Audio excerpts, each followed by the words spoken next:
In the heart of an ancient nation, a sacred fire burns.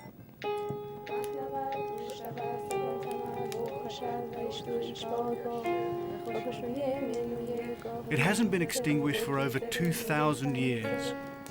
Its mysteries inspired the faith of millions and lie at the very root of what Christians, Muslims and Jews believe in today.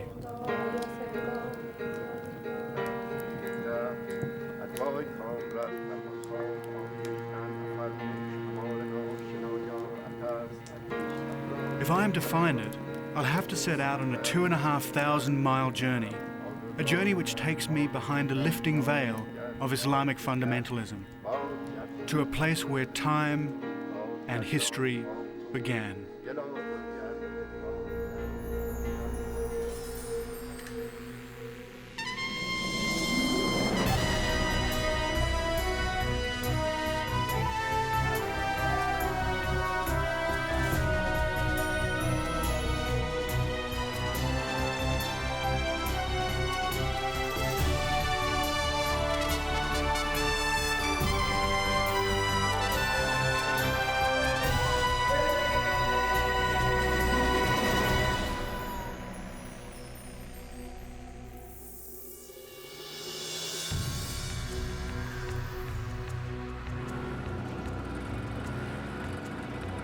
I'm David Adams.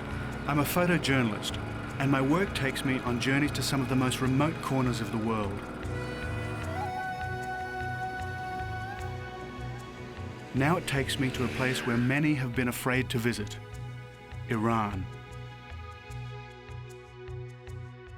Now, Iran's not strictly at the ends of the earth, but because it's been effectively off-limits to so many Westerners for so long, it's still a land shrouded in mystery. My journey starts in the Iranian capital, Tehran,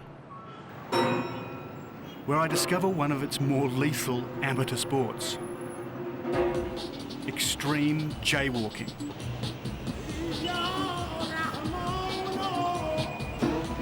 Well, into the Valley of Death.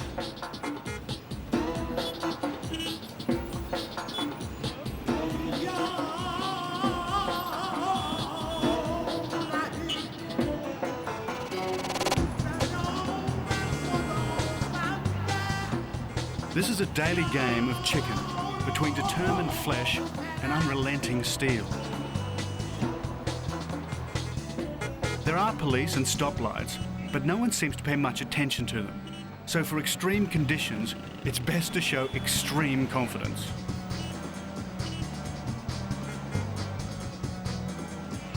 No, don't try that at home. God.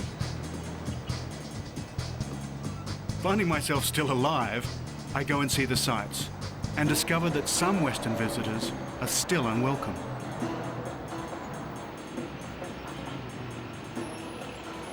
These were the walls of the United States Embassy in Tehran. Behind them, a group of revolutionaries once held 52 Americans hostage for over a year.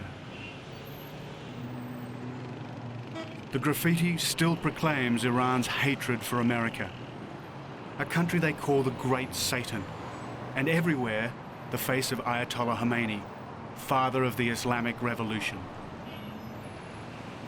While strict Islamic law can still jail a woman who forgets to cover her head, or whip a man who drinks a beer, that law is now being observed less strictly.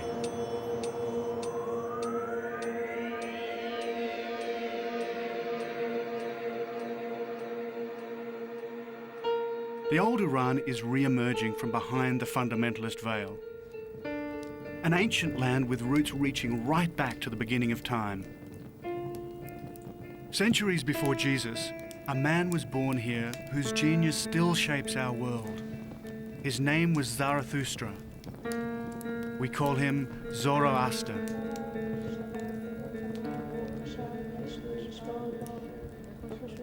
Fire was his fascination. In its flickering mystery, he saw things which few had seen before. A single supreme being. A heaven for the good and a hell for the wicked. A divine saviour and a last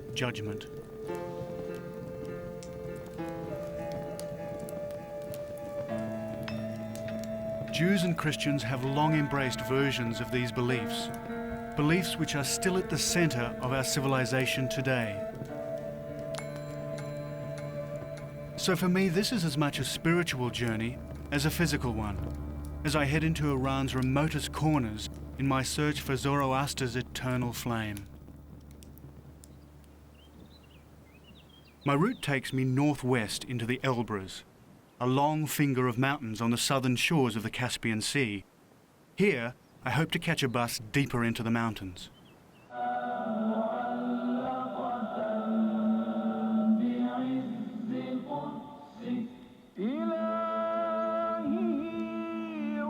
See, I always have problems with the pronunciation. You know, it's the high end of all those words, all that, you know. Yeah, that's right, because it doesn't exist in English. It's very difficult for you to pronounce it. With me is So, Afshin, you know, a young we English might teacher get from on a Tehran. bus. But so how do I say, what time does the bus go? K otobus mire. K autobus mire. Yes, K means. Aside from his English, Afshin was also a bodyguard to an Iranian president. Not a bad skills combination, so I hire him as my translator. Salam. Salam. سلام خسته نباشین. مرسی قربانم خوبین؟ الحمدلله شاکرتم K autobus miran Gazahan. سه ساعت سه At 3 o'clock. 3 o'clock. Yeah. I know that's 3 hours away. Yeah. Okay. Well, let's get a drink. شابه داریم؟ بله دو تا لطف می‌کنیم. بفرما. مرسی. Okay. Oh, good. He's got everything in here. Yeah, right. The old ticket seller is totally blind, but he seems to know where everything is, except the bus. Can you ask him what these in the bag are? Yeah. اونایی که تو پلاستیکی چیه؟ The bus station isn't exactly brimming with people waiting to start a journey. Thank you. Maybe they know something we don't. Oh, no. This is No, the you way you split them gotta do open. it. Yeah. You don't eat the whole See? thing? No. See? بعد بشکن Try it and do the skin out. Okay? And just eat the middle. Yeah, that's right. My suspicions are confirmed when even the ticket seller himself gives up waiting. آقا خداحافظ It looks as if we're in for a long, long wait. So 1 hour, that's about, 30 or 40 kilometres? Yeah. How long will that take? To About walk? 2 or 3 hours. To walk? Yeah. What are you, an Olympic sprinter? I think that's about a day's walk. Well, maybe something will come along and we'll get a lift. Yeah. It's a really kind of quiet place in the world, this, isn't it?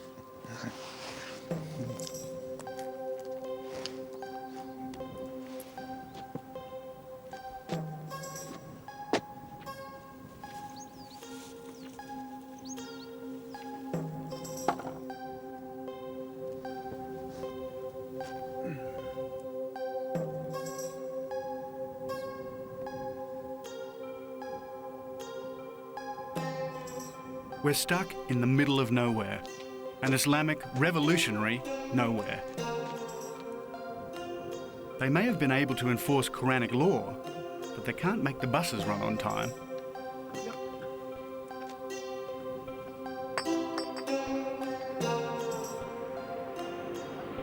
Then, just as we're ready to give up hope, the mountains ring with the sweet sound of our salvation.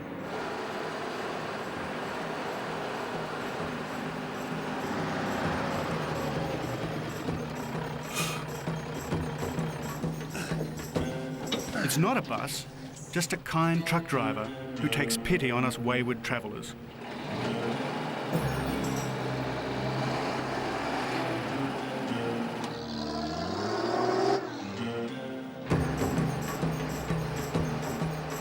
This is grapes down here? The back of his truck is hardly luxurious, but at least we're mobile again.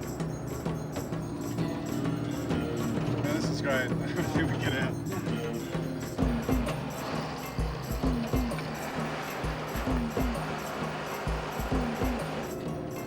It feels great to be on the move again as we head further northwest, deep into the Elburz Mountains, one of the great barrier ranges of Central Asia.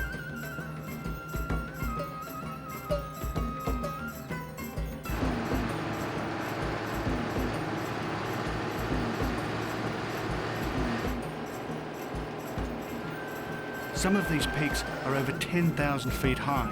That's 3,000 meters. For centuries, the Elburz have been a refuge for those who wanted to remain independent of cities on the plains. They've also been a sanctuary for anyone wanting to hide from authority or just wanting to be different.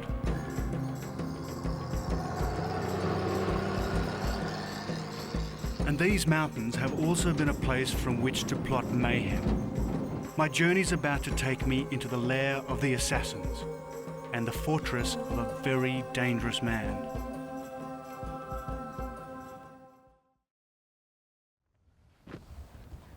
At last, Afshin and I meet up with the friends we've come so far to see.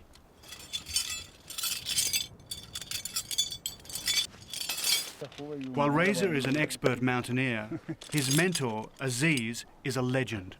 One of only 4 Iranians who've conquered Mount Everest. What better people to have for my next mission?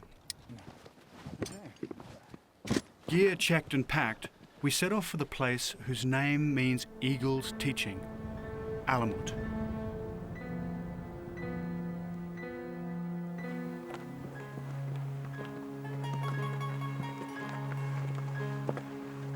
Alamut is a rocky skyscraper thrusting 3,000 feet into the air. That's 1,000 meters.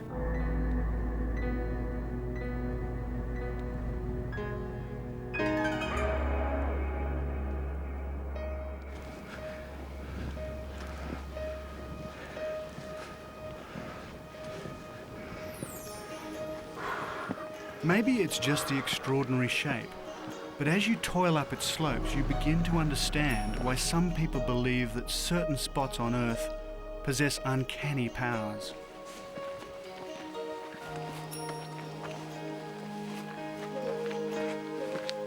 A challenge for the toughest of climbers, but for an army, it's mission impossible. If you're looking for a natural fortress, Alamut is it. This is quite a tough climb. But in the Middle Ages, anybody travelling in these mountains would have found it a lot tougher because they would have been wearing full body armour. Because the man who lived on the top of this mountain was the most feared in all the Middle East and even beyond. His name was Hassan al-Sabah, the old man of the mountains. And from Alamut, he launched a reign of terror. Back in the 12th century, the Turks ruled Iran and the Crusaders held Jerusalem. To battle these invaders, Hassan invented a new weapon.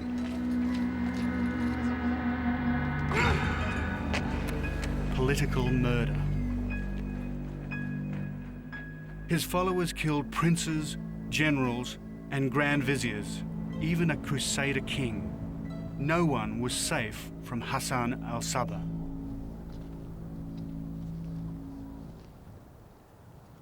Tradition has it that he acquired such powers over his followers by drugging them with hashish. As a result, a new word entered the English language. In Arabic, they were called hashishin. We call them assassins.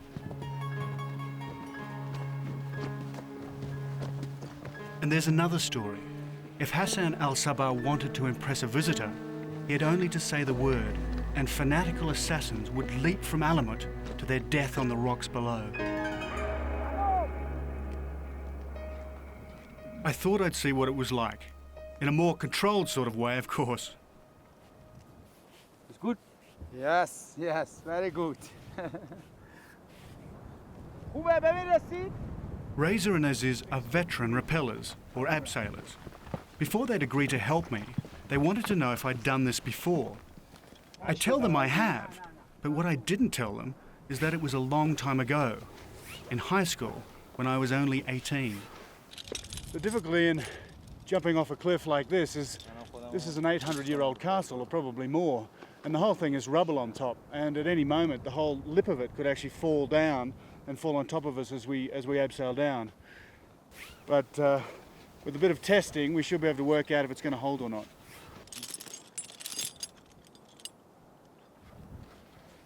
That's good.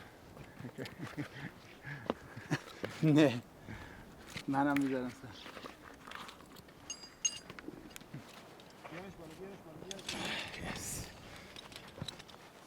Thank you. It's like being fitted by an Iranian tailor, I guess. Unfortunately for the assassins, they didn't have all this gear. And thank God I've got Razor instead of Hassan al-Sabah. So he's happy for me to go now? Yeah, yes. You're happy to go? Yeah. Beautiful thing. Okay. It's always... Photo. Don't you love Iranians? Let's go. Okay. Let's go. Yes. Photo. Good. Okay.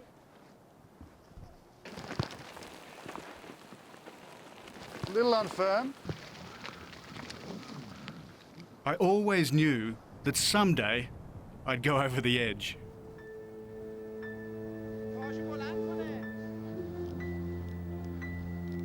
As I descend from Alamut, I must admit that thoughts of stoned assassins hurtling to their oblivion do pass through my mind.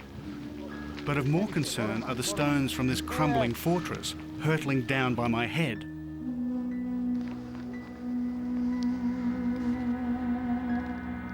Okay.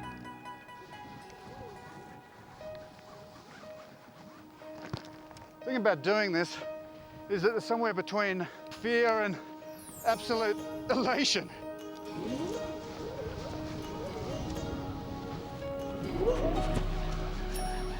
Whoa! Oh, man. And now I reach the bottom, where hundreds of assassins met their doom. I think it makes your blood run hot doing this. I recommend it for medicinal purposes. Thanks, guys! Fantastic. Oh, wow.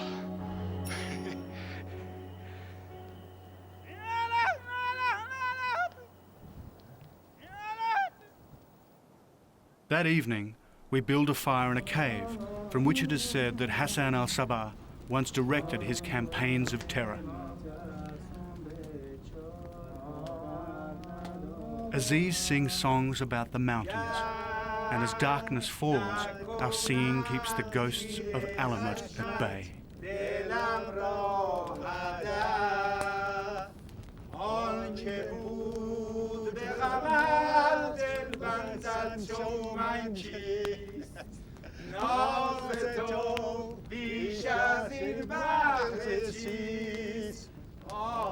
And as I gaze into the fire, I remember why I'm here. Tomorrow I return to the source of a fiery mystery, and the place where Zoroaster first kindled his sacred flames.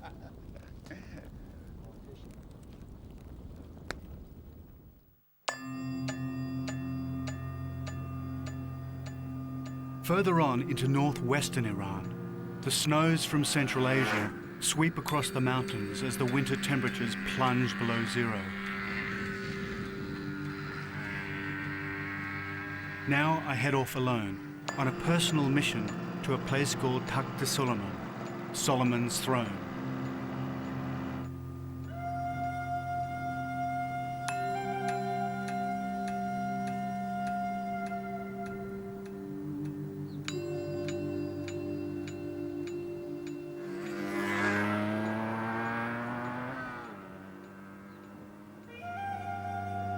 Legend has it that it was here King Solomon struck the ground with his staff. Instantly steaming water poured from the earth, and the Queen of Sheba was able to have a hot bath.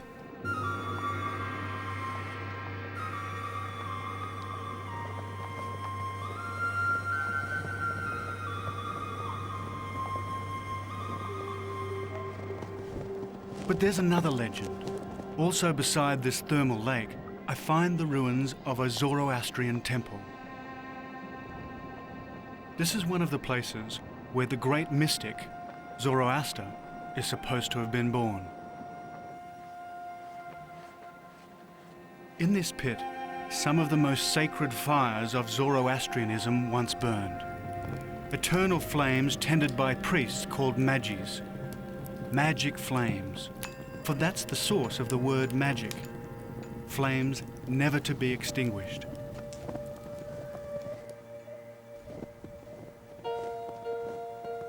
And it's here at the so-called throne of a Jewish king that the myths of four religions merge.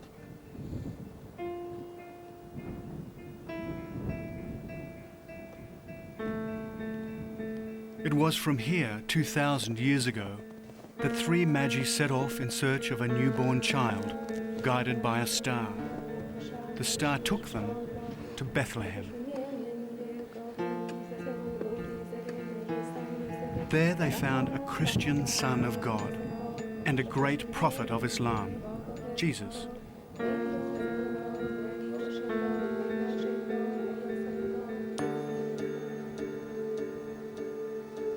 But further up the road, I go back another 1,000 years.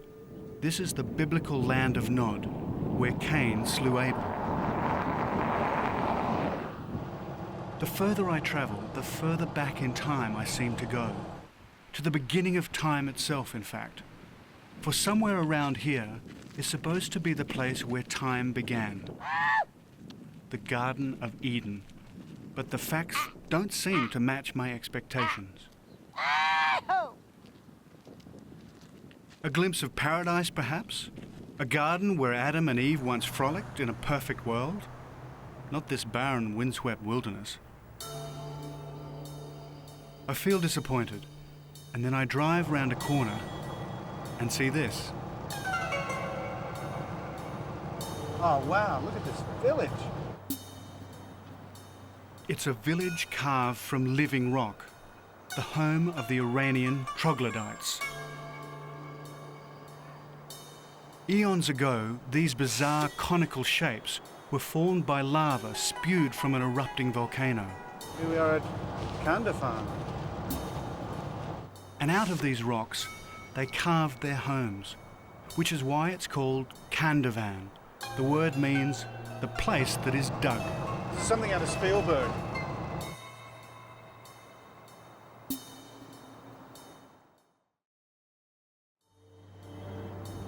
What an unlikely looking paradise.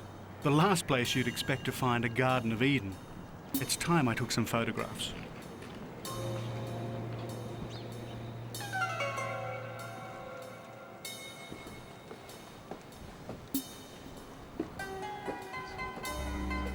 It's pretty quiet in Kandahar.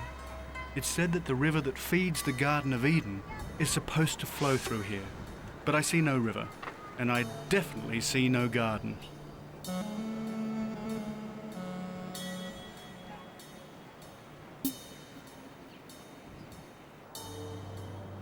As I walk, I'm entranced by the fairy tale feeling of this place.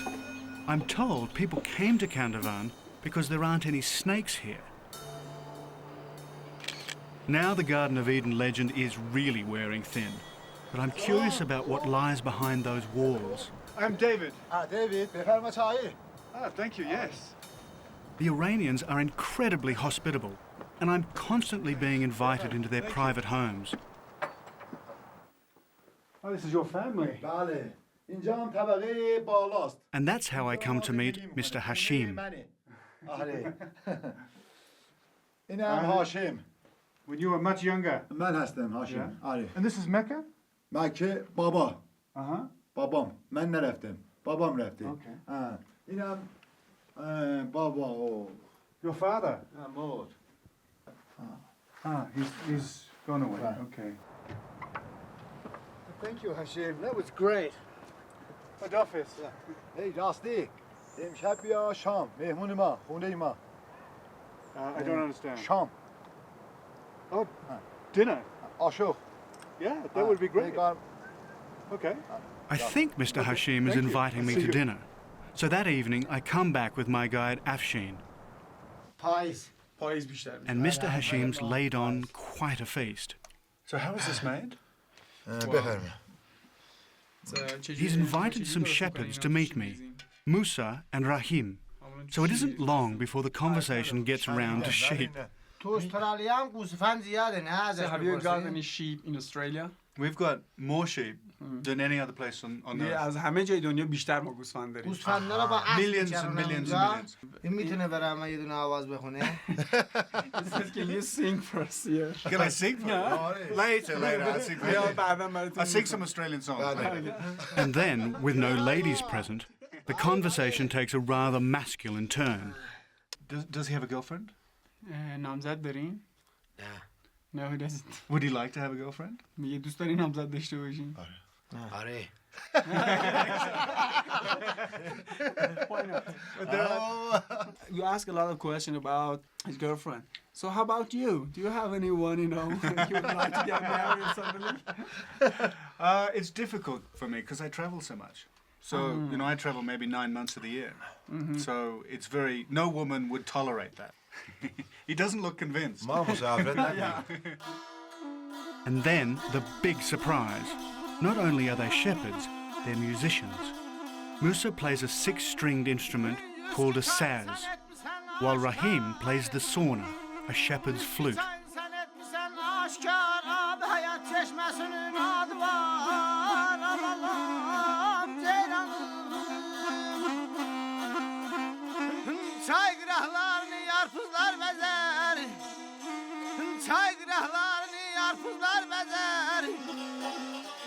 I never do learn exactly what they were singing.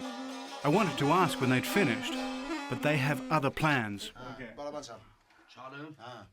Once a jolly swagman camped by a billabong under the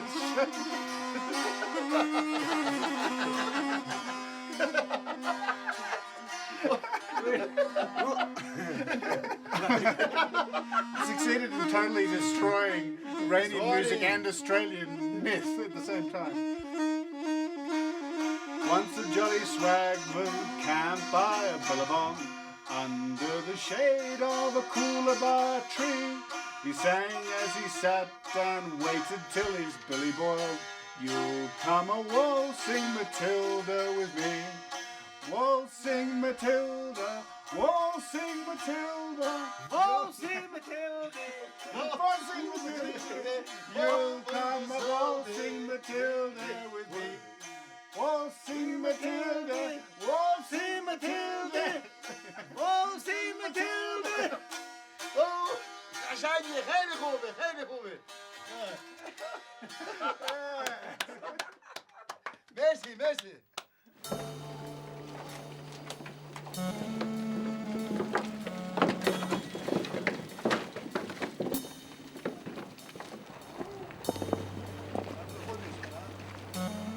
At sunrise, I'm up early, along with the rest of Kandavan, as flocks are driven out to pasture and people go about the business of another day.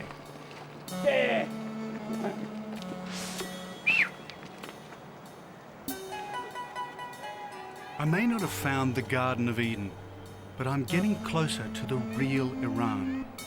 But if I want to explore deep into its spiritual soul, I must go further.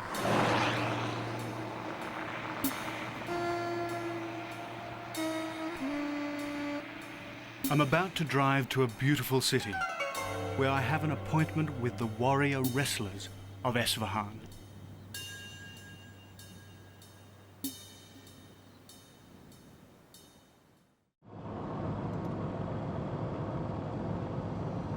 I'm now heading south, through a country that has been well trodden by some of history's greatest men. Alexander the Great, Genghis Khan, Marco Polo, all have passed this way. And now, David Adams and Afshin?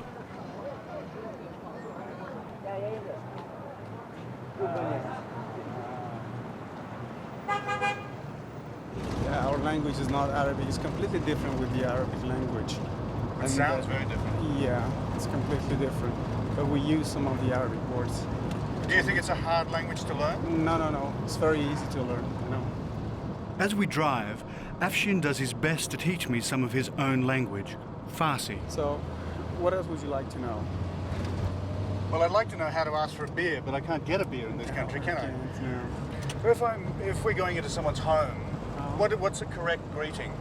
ببخشید Babakshit, مزاحمتون شدیم. Mozahametin, شدیم. Shudim. Very good. ببخشید. Bakshi, ببخشید Babakshi. مزاحمتون شدیم. I'm never going to get this language. Language has never been my forte. My Farsi is terrible. His English is excellent. But I wonder what he's like at Australian. Don't come the raw prawn with me, sunshine. What? Don't come with me on the road, sunshine. Don't come Okay? the raw prawn. Don't come the road prawn. Raw prawn. Raw prawn. You know, like it's a a shrimp that's not cooked? Yeah. Okay, raw prawn. Yeah, raw Don't come the raw prawn with me, sunshine. Don't come the raw prawn with me, sunshine. You know what it means? No, I don't. It's kind of like don't pull my leg. You know, you know someone is joking with you, and it's kind of saying, I know you're joking. Don't do it. Yeah, don't do come it. raw prawn with me, you Don't- sunshine. yeah. As we mangle each other's languages, we arrive in one of Iran's most magnificent places of Islam, the holy city of Esfahan. Esfahan, Nesfa Jahan, the Iranians say. Esfahan is half the world, and on my first morning here, I'm inclined to agree.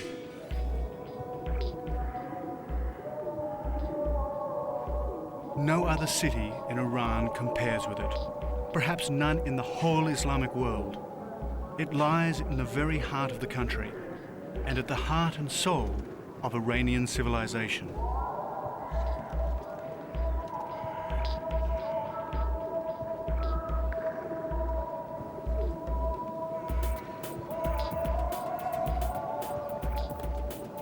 While Shakespeare was a struggling playwright and Sir Walter Raleigh had just set foot in Virginia, Shah Abbas was transforming Esfahan into Iran's new imperial capital. He designed it round a huge central square, still one of the largest squares in the world.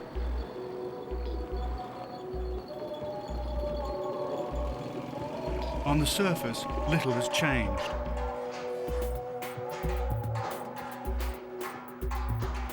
In its bazaars, artisans still beat out copper bowls, as they've done for centuries. In Esfahan, I say goodbye to Afshin. Bye. See ya. Bye. He must return to his English students in Tehran.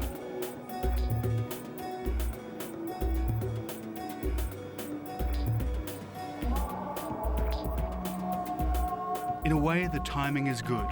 I want to experience Esfahan's greatest glory on my own.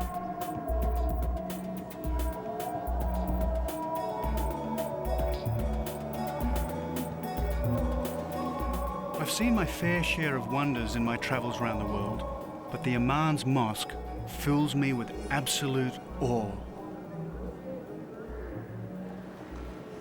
Completed in 1638, it took 26 years to build and remains one of the world's most perfect fusions of architecture and belief. Its acoustics are so good that its imams could preach to vast crowds here long before the invention of the microphone.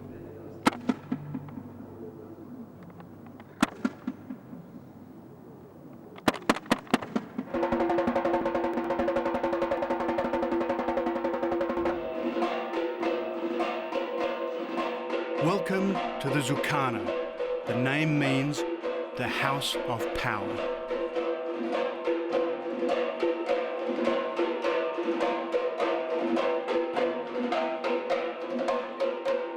For 1,000 years or so, Iranian men have joined a Zorkhaneh to prove their manhood and draw closer to God.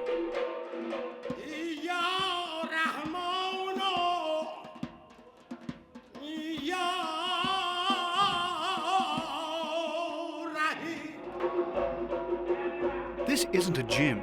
You just can't walk in and sign up. Happy hopefuls must spend at least a month watching, meditating, and deciding whether they're made of the right stuff.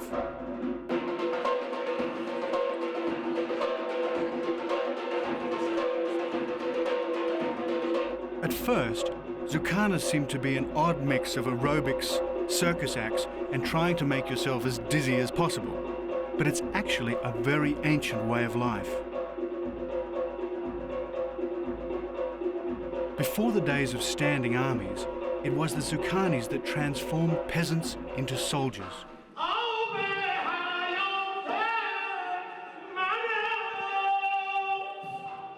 It's really an Islamic version of martial arts. Their trainer is also their spiritual leader.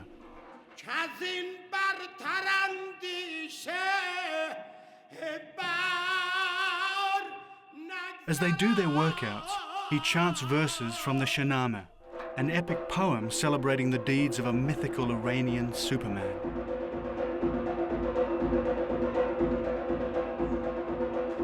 Finally, the spiritual climax. As the trainer beats out his hypnotic rhythm, they take turns at a feat made famous by Sufi mystics, the dance of the whirling dervishes.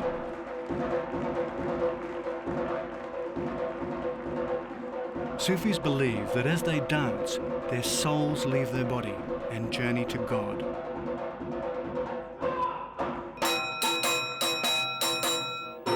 And what is all this building up to? Wrestling, Iranian style.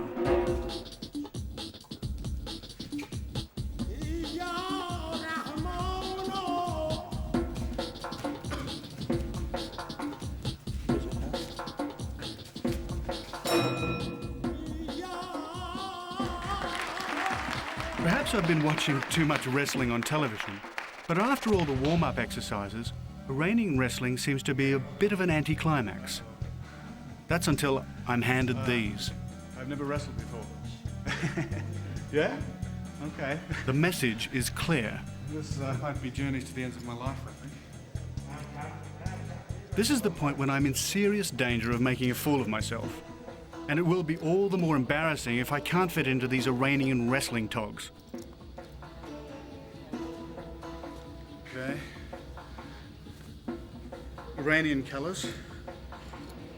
My new friend, his name is Motion, helps me, but it's a tight fit. Just a little bit too much ice cream last night.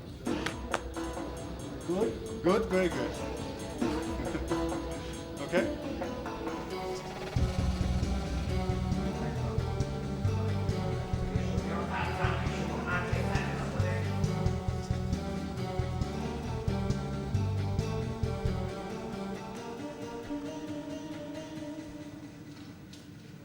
As we enter the ring, I pray that Motion won't be my opponent. But, of course, he is. This is waiting for death.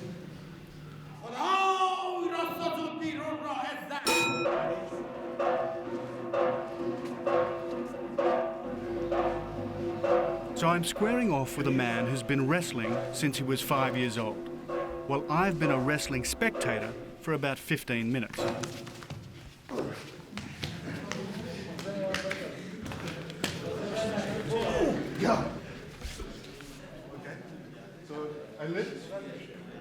But for some inexplicable reason, I'm not rolling around on the floor.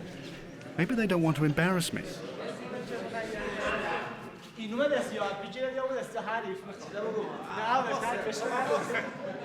all very confusing. I have no idea what I'm doing. There's a problem. I've obviously committed some dreadful breach of etiquette.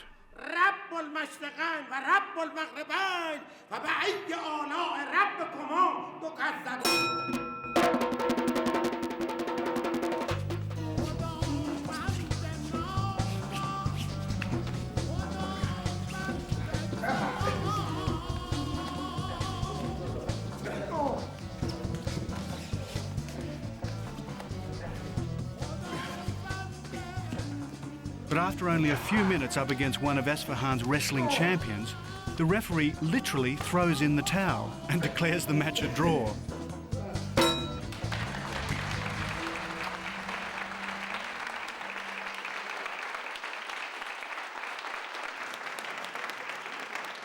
And I never did find out what I'd done wrong.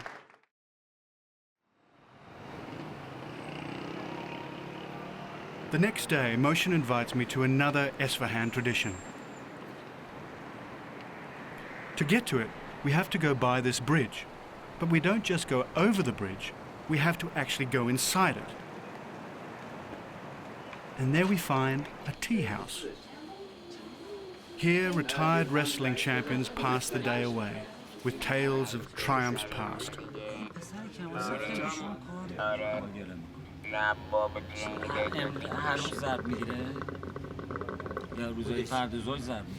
What is the name? Gawage. Makes you very strong. But I couldn't lift it, but you can do it very well. When our tea arrives, I discover that I have to learn to drink it all over again, Iranian style. And you swallow it? Or you keep it on your tongue?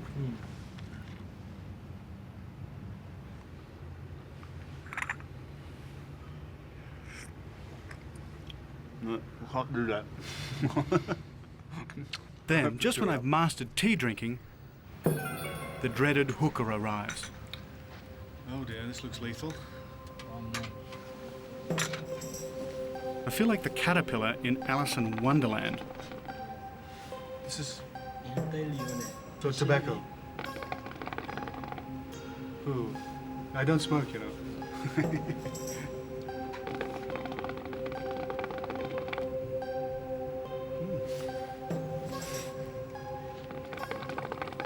There's an old Iranian saying, if you want to find God, look in a hookah. But I suspect there's no truth in it. This one's making me feel decidedly ill. Oh, I'm starting to feel green.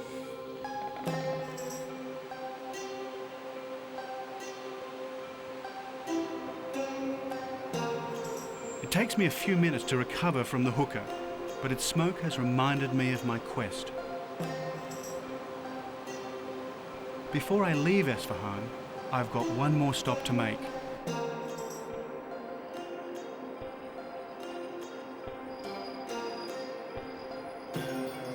It's a tough climb, but the view is worth it, and once more I feel the presence of Zoroaster.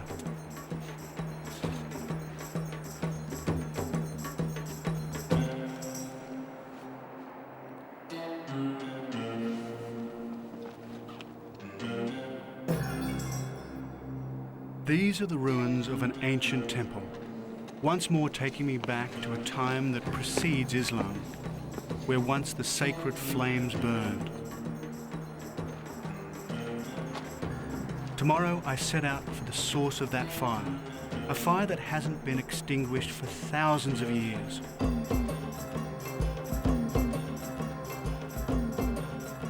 I have an appointment with the people of the flame.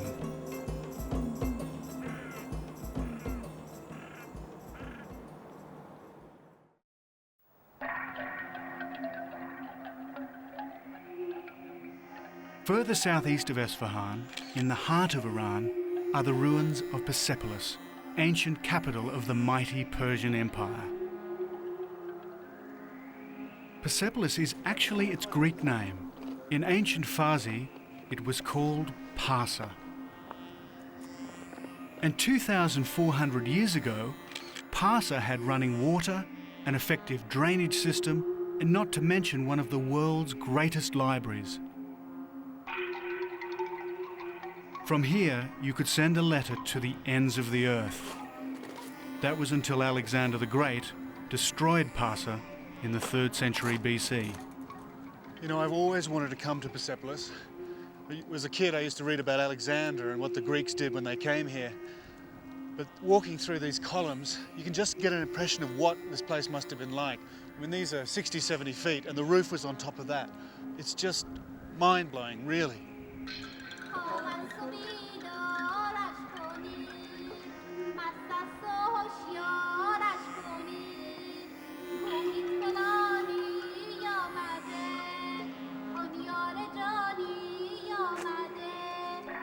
Persepolis, or Parsa, was also an important center of the state belief, Zoroastrianism, which is the real reason I'm here.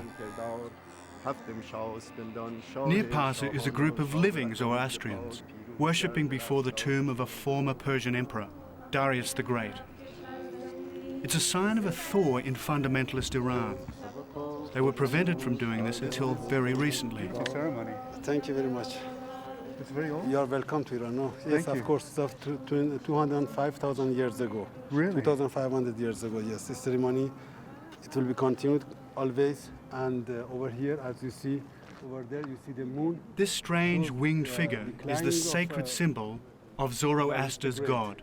And as always, central to their worship is fire. Could you explain to me why you burn the fire every time that you pray? We believe in brightness. You see, always we must stand towards the light. The Makes light. no difference. Now there is sun, we can stand towards the sun. If there is no sun, we turn on the fire, and we The light always of sun. toward the light we stand. The light of Yes, moon, there the should be light of beam. star. Always So there it's should always be, warmth and light. Rays of fire, rays of sun, rays of whatever it is light. Towards the light we stand and pray. Because we believe that brightness brings happiness in life. That's a Due nice to way to that, look- yes, yeah. yes.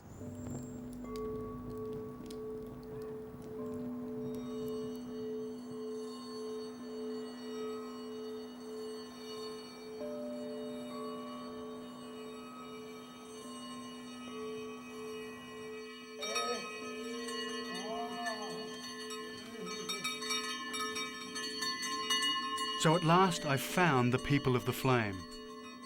But if I want to see the ancient flame itself, I must go further east. There I will find the original fire lit all those years ago by Zoroaster.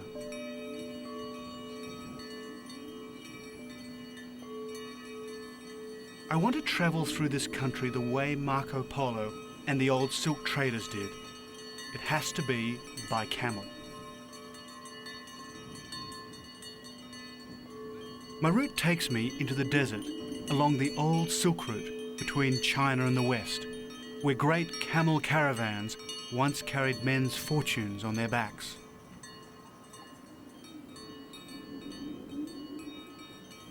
If Marco Polo were alive today, he'd find this valley unchanged. As I travel through these vast primordial spaces, I've almost forgotten the 21st century exists.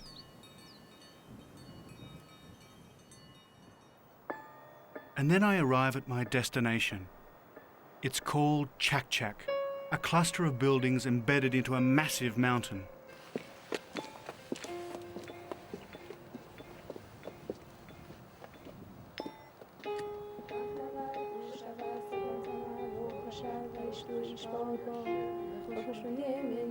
This is the end of my journey. This is where I'll find the sacred flame.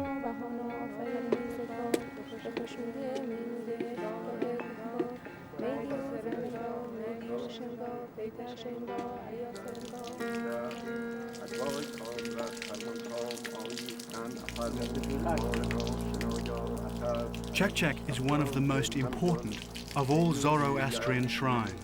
Anyone entering it must be purified.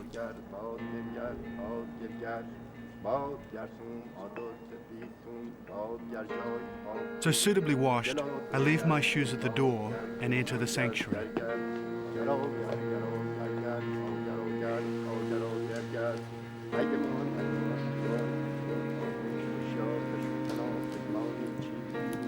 And there before me is the flame I've come all this way to see.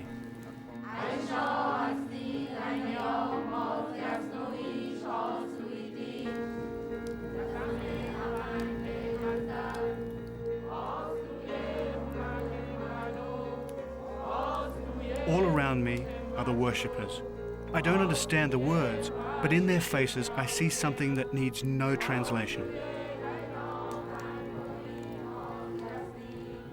And now I gaze at a fire that's been burning for nearly 2,500 years, never extinguished. Fire kindled from fire, flame begetting flame in an ancient line of descent from that first fire of Zoroaster. I'm staring at their gift of God.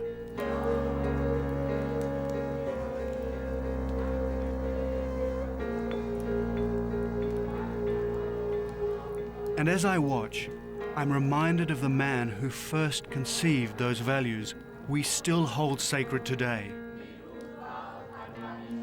Long before the dawn of Judaism, Christianity, and Islam, it was Zoroaster who first saw a single supreme being, a struggle between good and evil, a savior, a last judgment, a beginning and an end.